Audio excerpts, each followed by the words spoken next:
Hello everyone, welcome back to my channel. അപ്പോൾ ഒരു news ഇപ്പോൾ അടുത്തുണ്ടായിട്ടുണ്ട്. ആ ഒരു ന്യൂസിനെ കുറിച്ച് ഡീറ്റെയിൽ ആയിട്ട് പറയാൻ വേണ്ടിയിട്ടാണ് ഞാൻ ഈ വീഡിയോ ചെയ്യുന്നത്. അപ്പോൾ ക്രെഡ് എന്ന് പറയുന്ന ഫിൻടെക് ഫേം, അതിൻ്റെ പേര് ക്രെഡ് എന്ന് പേരുള്ള ഫിൻടെക് ഫേം ഇപ്പോൾ ഇൻ പ്രിൻസിപ്പിൾ അപ്രൂവൽ നേടിയിരിക്കുകയാണ്. ഫോർ പേയ്മെൻറ്റ് അഗ്രിഗേറ്റർ ലൈസൻസിൻ്റെ ഇൻ പ്രിൻസിപ്പിൾ അപ്രൂവലാണ് നേടിയിരിക്കുന്നത്. അപ്പോൾ അതിൻ്റെ ഡീറ്റെയിൽഡ് ആയിട്ടുള്ള കാര്യങ്ങളാണ് ഈ വീഡിയോയിൽ ഞാൻ ഡിസ്കസ് ചെയ്യുക. അപ്പോൾ നമുക്ക് വീഡിയോയിലേക്ക് കടക്കാം. ഫസ്റ്റ് നമുക്ക് അതിൻ്റെ കാര്യങ്ങളൊക്കെ വായിച്ച് മനസ്സിലാക്കാം.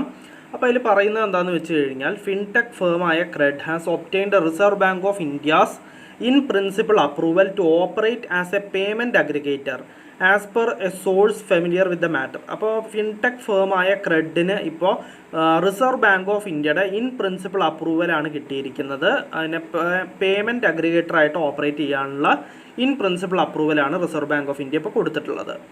അപ്പോൾ being a payment aggregator enables companies to facilitate and transfer customers funds to merchants. അപ്പോൾ കസ്റ്റമേഴ്സ് ഫണ്ട്സ് മെർച്ചൻസിലേക്ക് ട്രാൻസ്ഫർ ചെയ്യാൻ ഈ പേയ്മെൻറ്റ് അഗ്രിഗേറ്റർ ലൈസൻസ് വഴി ആ ഒരു കാര്യം ചെയ്യാൻ സാധിക്കും. However this approval is not the final authorisation or licence. അപ്പോൾ ഫൈനൽ അപ്രൂവൽ കിട്ടിയിട്ടില്ല. ഇപ്പോൾ ഈ അപ്രൂവൽ എന്ന് പറയുന്നത് ഇൻ പ്രിൻസിപ്പിൾ അപ്രൂവലാണ്, which is anticipated to be granted within 6 or 12 months. അപ്പോൾ അത് 6 മുതൽ 12 മാസത്തിനുള്ളിൽ അത് നൽകുകയും ചെയ്യും, ഈ ഒരു ഫൈനൽ ഓതറൈസേഷൻ അല്ലെങ്കിൽ ലൈസൻസ് എന്ന് പറയുന്നത്. Nevertheless, entities with in principle approval can continue operations unless instructed otherwise by the RBI. അപ്പോൾ ഈ ഒരു ഇൻ പ്രിൻസിപ്പിൾ അപ്രൂവൽ നേടിയതുകൊണ്ട് എന്താണെന്ന് വെച്ച് കഴിഞ്ഞാൽ, പേയ്മെൻറ്റ് അഗ്രിഗേറ്റർ ലൈസൻസ് ആവാനുള്ള ഇൻ പ്രിൻസിപ്പിൾ അപ്രൂവൽ ഇപ്പോൾ നേടിയല്ലോ ഈ ഫിൻടെക് ഫേമായ ക്രെഡ്. അപ്പോൾ അവർക്ക് ആ പേയ്മെൻറ്റ് അഗ്രിഗേറ്ററായിട്ട് ഓപ്പറേറ്റ് ചെയ്യാൻ സാധിക്കും. അഥവാ RBI ഇടയിൽ വല്ലതും പറയുകയാണെങ്കിൽ മാത്രം ആ ഒരു സംഭവം നിർത്തിവെക്കേണ്ടി വരും. അതുവരെ ഇവർക്ക് കണ്ടിന്യൂ ചെയ്യാം. ഫൈനൽ ഓതറൈസേഷൻ കിട്ടുന്നതിന് മുമ്പ് തന്നെ ഇപ്പോൾ തന്നെ ഇൻ പ്രിൻസിപ്പിൾ അപ്രൂവൽ വെച്ചിട്ട് അവർക്ക് ആ ആക്ടിവിറ്റീസൊക്കെ ക്യാരി ചെയ്യാൻ സാധിക്കുന്നതാണ്. പിന്നെ പറയുന്നത് ബേസ്ഡ് ഇൻ ബംഗളൂരു. അപ്പോൾ ബംഗളൂരു ബേസ്ഡ് ഫേമാണ് ഈ ക്രെഡ് എന്ന് പറയുന്നത്.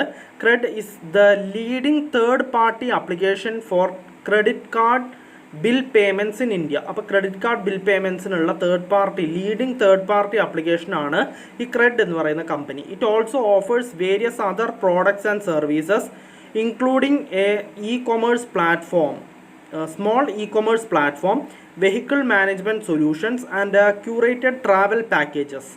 അപ്പോൾ ഇത് മറ്റ് അനവധി പ്രോഡക്ട്സും സർവീസസും ഓഫർ ചെയ്യുന്നുണ്ട്. അതിൽ ചിലതാണ് ഈ എന്താ പറയുക, സ്മോൾ ഇ-കൊമേഴ്സ് പ്ലാറ്റ്ഫോം, പിന്നെ വെഹിക്കിൾ മാനേജ്മെൻറ്റ് സൊല്യൂഷൻസ്, പിന്നെ ക്യൂറേറ്റഡ് ട്രാവൽ പാക്കേജസും അത് പ്രൊവൈഡ് ചെയ്യുന്നുണ്ട്. പിന്നെ പറയുന്നത് led by Kunal Shah, CRED boasts a user base of 15 million active customers and holds 4th largest market share, അതായത് 2.3% in terms of transaction volume on a unified payments interface, India's largest digital payments platform. അപ്പോൾ കുണാൽ ഷാ ആണ് ഇത് lead ചെയ്യുന്നത്. അപ്പോൾ ഈ CRED boast ചെയ്യുന്നത് user base of over 15 million active കസ്റ്റമേഴ്സാണ് അവർക്കുള്ളത്.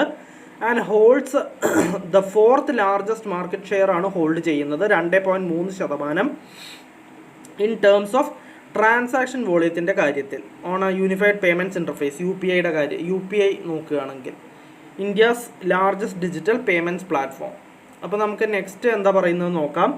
Recently CRED ventured into wealth management sector with the acquisition of Kuvera which served approximately 3 lakh affluent customers. Kuvera's offerings include mutual funds, fixed deposits, systematic investment plans, international equities, pension funds and digital gold. അപ്പോൾ cred wealth management സെക്ടറിൽ venture ചെയ്തു ഇപ്പോൾ ഈ അടുത്ത് recent ആയിട്ട്.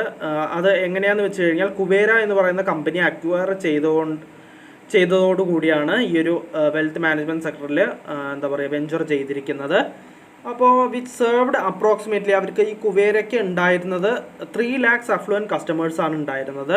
Kuvera offer ചെയ്തിരുന്ന services എന്ന് പറഞ്ഞു കഴിഞ്ഞാൽ മ്യൂച്വൽ ഫണ്ട്സ്, ഫിക്സഡ് ഡെപ്പോസിറ്റ്സ്, പിന്നെ SIPs, സിസ്റ്റമാറ്റിക് ഇൻവെസ്റ്റ്മെൻറ്റ് പ്ലാൻസ്, പിന്നെ ഇൻ്റർനാഷണൽ ഇക്വിറ്റീസും പെൻഷൻ ഫണ്ട്സും ഡിജിറ്റൽ ഗോൾഡും ഒക്കെയാണ് കുവേര ഓഫർ ചെയ്തിരുന്നത്. അപ്പോൾ ആ ഒരു ഫേമിനെയും അക്വയർ ചെയ്തു ഈ ക്രെഡ് എന്ന് പറയുന്ന കമ്പനി. ഈ അടുത്താണ് ആ അക്വിസിഷൻ നടന്നിരിക്കുന്നത്. പിന്നെ പറയുന്നത് next CRED reported a substantial revenue growth of 256% in fiscal year 23, reaching 1,400 crore compared to 393 crore in fiscal year 22. അപ്പോൾ CRED ഒരു സബ്സ്റ്റാൻഷ്യൽ റവന്യൂ ഗ്രോത്ത് ആണ്, 256% ഗ്രോത്ത് ആണ് ഫിസിക്കൽ ഇയർ 23 ഉണ്ടാക്കിയിരിക്കുന്നത്, റീച്ചിങ് 1400 കോടി രൂപ compared to 393 crore in fiscal year 22 393 ക്രോറേ ഉണ്ടായിരുന്നുള്ളൂ എന്നാണ് പറഞ്ഞിട്ടുള്ളത്. However it's losses widened marginally by 5% to 1,347 crore rupees.